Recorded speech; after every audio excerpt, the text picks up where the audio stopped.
Music venues across the board have impacts like any other creative business, from the energy that we use on site, from the waste that gets produced, a lot of waste from things like bars and bar cups, and also transport that people use to get to venues and get home.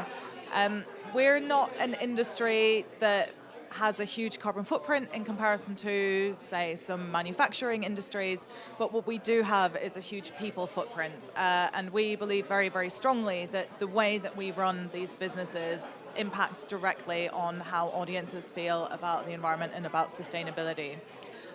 What we talked about today here at Music Venues Day was really about how we start creating better riders.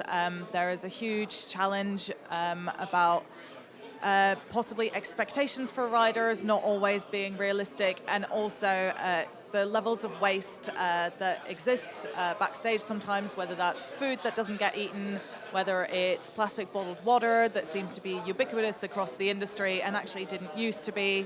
And so today was really a discussion about how we rebuild a rider from the ground up so that it's less wasteful, still meets the needs of the artist, and also makes sense to grassroots music venues.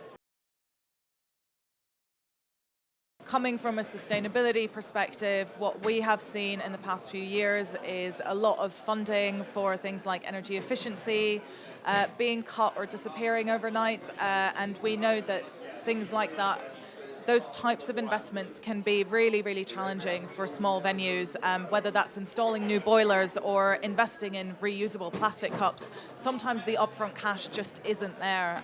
So I know that's one way, definitely, that we could work towards a better industry. There are some local authority grants and schemes, again, especially around energy efficiency, but a lot of, central government funding for these types of things have shrunk or disappeared. So we know that it's a real challenge, but it's also something that we need to address really urgently.